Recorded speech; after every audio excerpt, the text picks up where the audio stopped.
Hello friends, welcome to Mechnotech YouTube channel. Friends, we had already completed 25 questions of machine design objectives, and today we are going to start with 26 to 50. Okay, so let's start 26.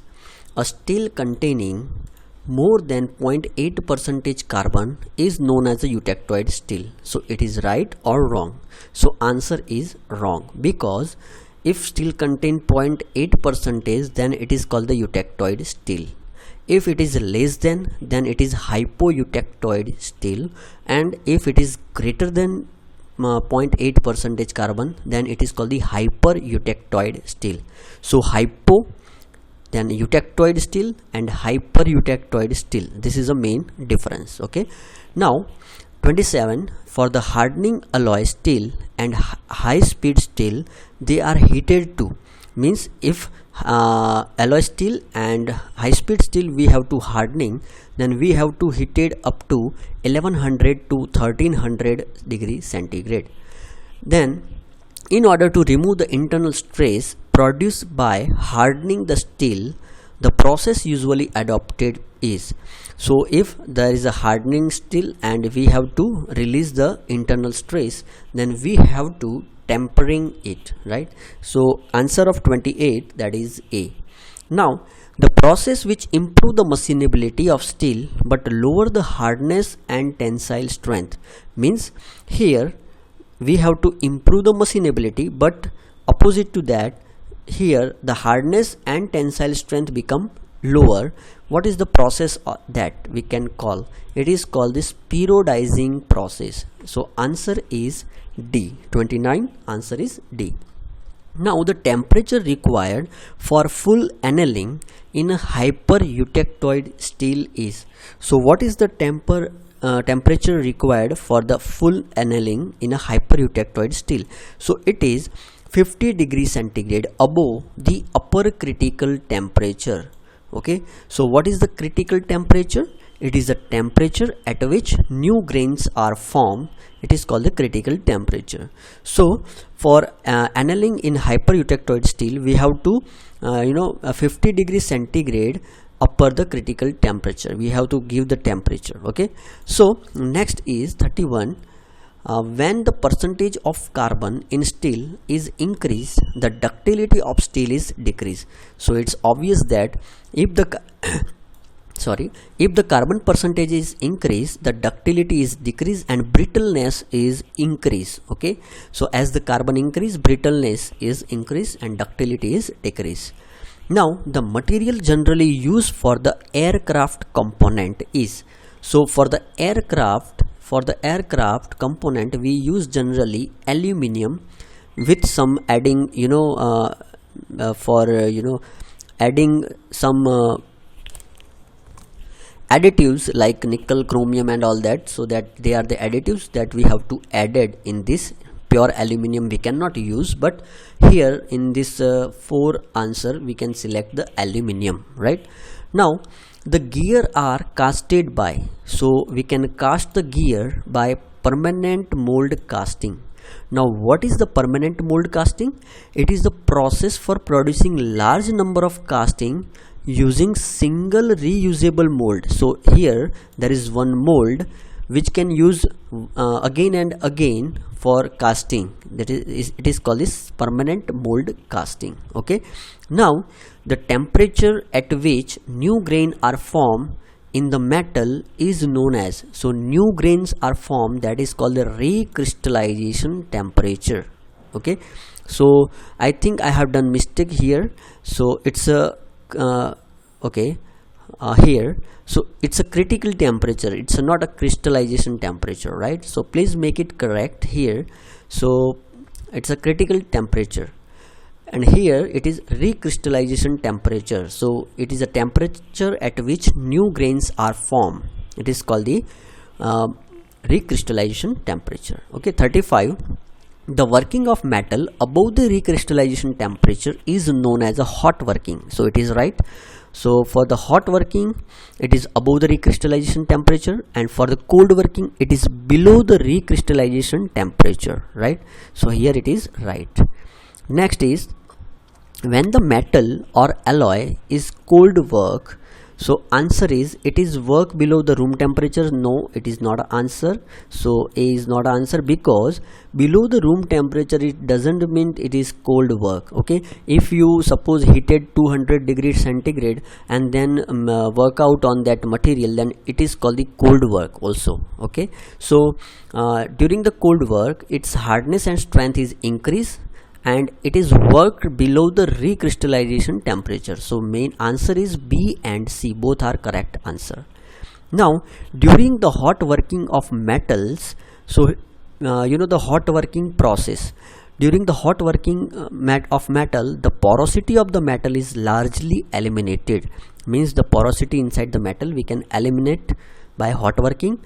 Then grain structure of the metal is refined. Okay, so because hot working is called the recrystallization temperature and new grains are formed, so here we can say grain structure of the metal is refined. Then mechanical properties are improved due to the refinement of grains. So all these questions are all these answers are right. A, B, C all are right. So here D, all of the above. Then cold working of metal is carried out below the recrystallization temperature. It is the same like as we have discussed. So 38, it is B.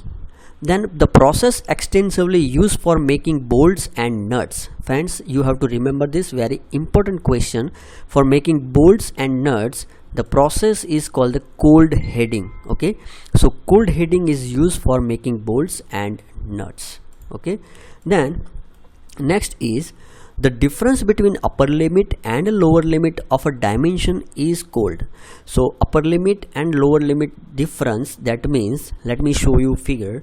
Here it is called the tolerance. So this is the lower limit and this is the upper limit. Okay, if we say particular hole, then here this is a lower limit and this is a upper limit, so it is called the tolerance. So here we can say it's a tolerance. Then the algebraic difference between the maximum limit and basic size. Okay, so here maximum limit and basic size. So from figure let me tell you. So here this is a maximum limit, okay, and this is a basic size. Okay, so you can see this is a zero line, it is called the basic size. So the difference between maximum limit and basic size is called the upper deviation. Okay, you can see here this is the basic size, and okay, just a minute everyone. Okay, so here this is a basic size, this is a basic size, and this is the upper limit. So difference between this is called the upper deviation. Okay, I hope you get it. Then next, okay, so it's called the upper deviation. Answer of 41, that is B. Okay, then next is the lower deviation is the algebraic difference between minimum limit and basic size. So answer of 42 is A, minimum limit and basic size. Here it is the maximum limit and basic size for upper deviation. Now the algebraic difference between the actual size and the corresponding basic size. So what is the difference between basic size and actual size? So actual size, that is the size what after machining we got it, that is called the actual size after machining. And basic size, it means it is a given by the designer, right? So difference between these two is called the actual deviation, right? So we have to catch max as possible as basic size, but it is not possible to have a complete basic size. There is some variation, some small variation, it is called the actual size, though it is called the actual deviation, right? Now 44, here answer is agree. Okay, now 44, the unilateral system of tolerance, the tolerance is allowed on, so as per the name unilateral. Okay, so tolerance is allowed one side of the nominal size, or we can say nominal size, that is the basic size. Okay, so unilateral, it is one side of the nominal size, and bilateral, that is it is a both side of the nominal size. So if it is here bilateral, then we can use both side. Unilateral, one side of the nominal size. Okay, next, the basic shaft is one whose, so here I give the difference between basic shaft and basic hole. So here you can see this is a basic shaft. Okay, so basic shaft, it means here we cannot go above the limit of this 500. We cannot go beyond the limit of 500. If it is 0.499, it's okay, but above the 500 the piece will be the rejected. So it is called the basic shaft is one whose upper deviation is 0. So here you can say this is a upper deviation. So upper deviation is 0, means above 500 it is not allowed. Okay, and basic hole, so here upper deviation and basic hole, it is a lower deviation is 0. So it means here basic hole, if I talk about basic hole, then here this is the lower deviation, it is called here 502. Okay, so actually, so here lower deviation is 0A. Hope you can understand. Lower deviation means here the lower deviation is 500, it will not below the 500. If it is above the 500, then it's okay, but it's not allowed below the 500 here, right? So hole should be more than 500, means if 0.501 it's okay, 0.502 it's okay, but 0.499 is not it's not applicable here. So it is called the lower deviation is 0. So 46 answer is A. Now, according to the Indian standard specification 100 H6/G5, it means the basic size is 100 mm. Okay, so 47 answer is B, the basic size is 100 mm.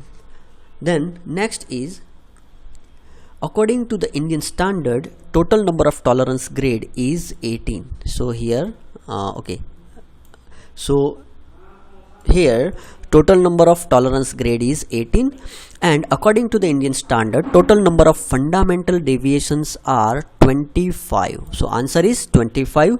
And according to the IT1 standard tolerance unit, I in micron is equal to, so unit I in micron is equal to, answer is here B. Okay, so friends, I hope you like it, and if you like, then like it, subscribe it, and don't forget to share. Thank you. Jai Hind, Jai Bharat.